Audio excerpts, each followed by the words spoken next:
Xi'an Bailin. In other words, Forest of Tablets. Now, this museum actually combines both the Forest of Tablets and the Confucian Temple of Xi'an. So, here we go.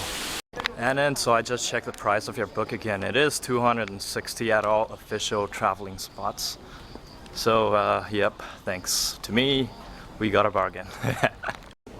This place is truly unsuitable for taking pictures because of all these reflections. But anyways, I am just amazed at the amount of scriptures they have in terms of calligraphy. Now, most of these tablets, I believe, are from either the Tang Dynasty or the Song Dynasty, mostly Tang Dynasty, because that was when these are constructed. Some of them are from the Ming Dynasty, however. And in this display room, it's mostly about the classics of Confucian studies. Anyways, I hope you guys see the description that I just took a picture of. So right over here is the Great Tablet of Christianity, written in both Chinese and Syrian, recording the communication between East and West since mid to late Tang dynasties. Now there's a huge story about it, which I am going to write, but I am not going to explain right now. Too many people here.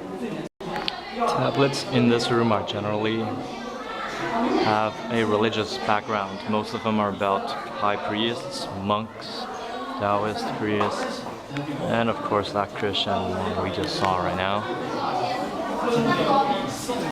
I am now just going to recap what he just said in there.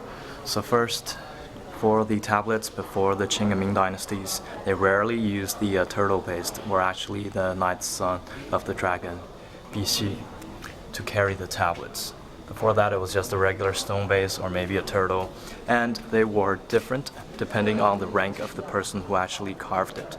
So an emperor would be a dragon, and after that it would be a turtle for the next levels of government officials, and keeps on going. Anyways, about that Christian tablet, so the story was that it recorded the dispute in several different languages about this and that sect. I don't really remember because I don't really know much about Christianity.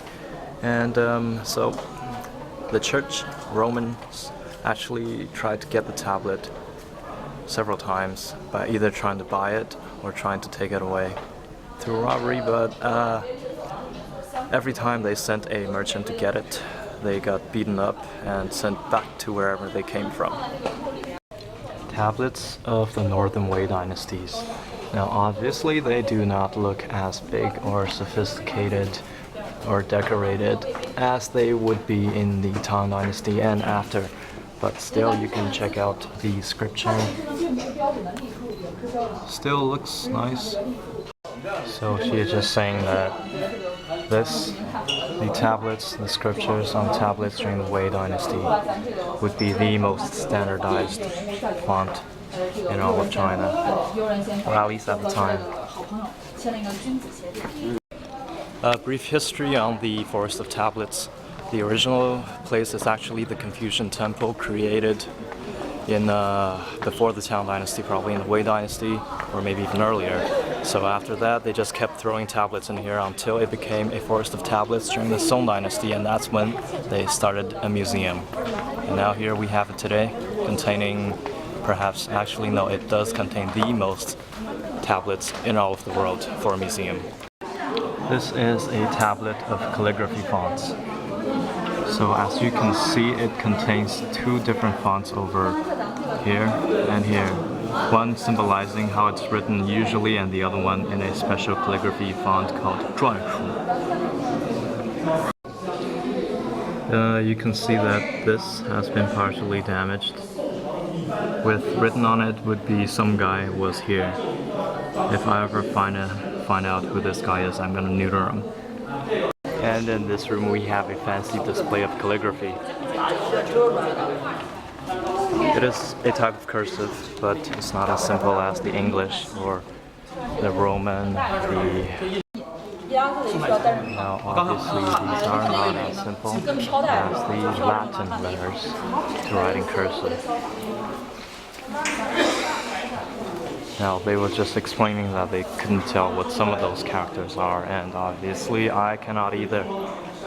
Yep, another display of calligraphy all over the place.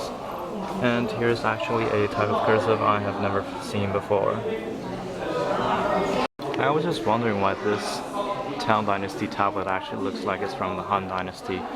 And right here they explain that they probably just used the old Han Dynasty tablet as a base and wrote some stuff on it afterwards.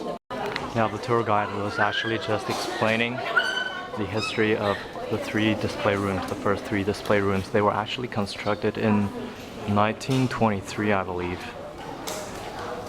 by someone and someone I will figure out later. I forgot their names. And everything is still in its original shape. Interestingly, the tablets from the Sui dynasty are somewhat more refined than the Northern Wei dynasty 100 years before it, but still look kind of simple compared to the Tang dynasty tablets. So is it right to assume that it is the Tang dynasty in the mid-600s that they began to put tablets on a stone base and put vertical instead of just a flat tablet? And during the Sui dynasty, even the font is the same as the Northern Wei dynasty and Northern Qi dynasty. They are more or less the same time frame, between 5 to 600. Tablets in this room are mostly from the Qing and some are from Ming dynasties, one of them from the Song dynasty. And they all have carved paintings. Sorry, carved drawings. Someone was taking a picture. Now, I didn't really get to look at it, but someone, the tour guide, said that one of these tablets actually has carvings by Confucius, 8 characters by Confucius. So it has been one of the greatest artifacts to all the students. Chinese cursive is something I'll never understand, and that was the simple cursive. This gets more complicated. This tablet has been copied for obviously countless times. You can tell by the ink marks. Here's a description of them. Now I really wish to know what the fuck happened here. Someone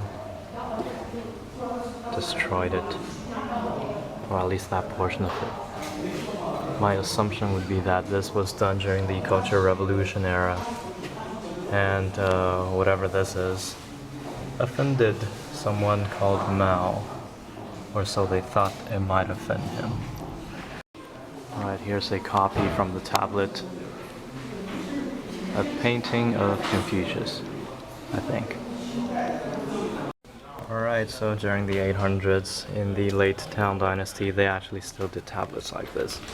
So whatever I said before was probably just bullshit. Or probably not.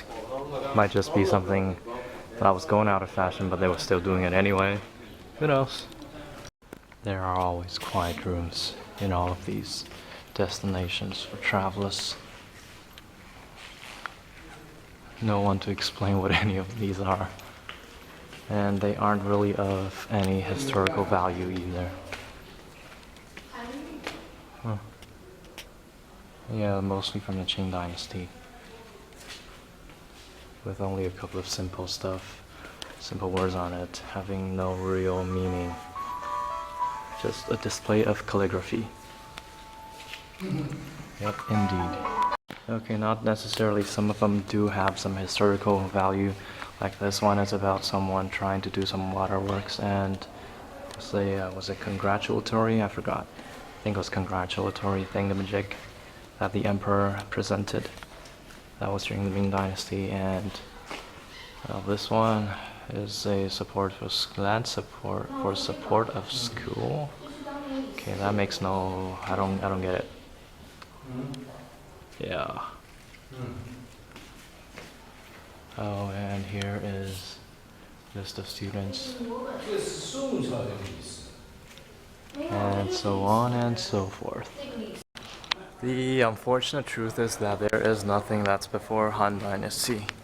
So far I haven't found any, and either it wasn't popular to do all these tablets back then, or maybe they just never thought of it, but whatever, there's nothing before the Han Dynasty, and that's how it's supposed to be now.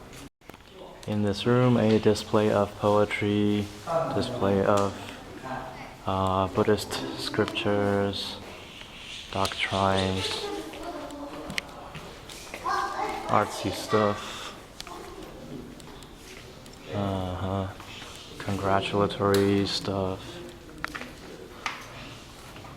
Yeah, nothing from anywhere ancient, mostly the Qing and Ming dynasties. And here's an essay.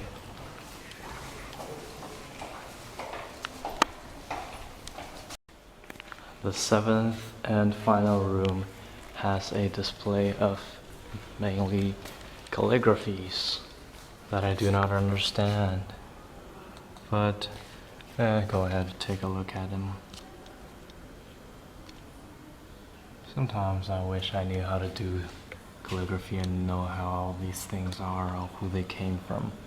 Because I do know some of those names, and they were probably the most famous calligraphers in all of ancient China.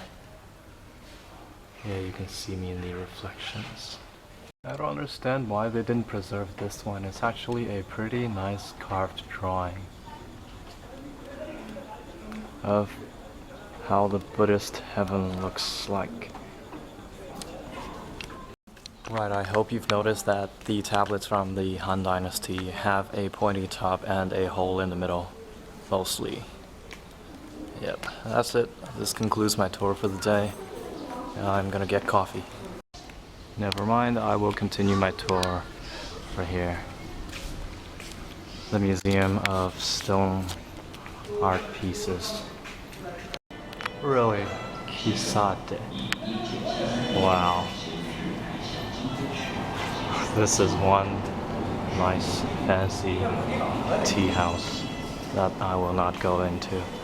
Anyways, this art museum is actually about Buddhism, and all of these are artifacts of Buddhist gods that the Chinese have invented. Most of these are from the Sui Dynasty or before that, so roughly 5 to 600s. Oh, more of them. I'm not a huge fan of Chinese Buddhism, but it's not bad to just take a look at them and make a little quick video of them. Yeah, Tang Dynasty, Tang Dynasty. Yeah, I'm gonna go home. My cousin's waiting and my stomach's not feeling well. I asked the tour guides just now about why that one was destroyed word by word, the one I was just talking about earlier, and they could not give me an answer because they don't know. This is the neatest little cafe I have ever seen in all of this city.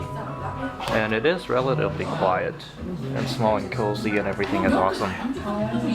Oh yeah, they got a huge display of old books, National Geographics, I think even.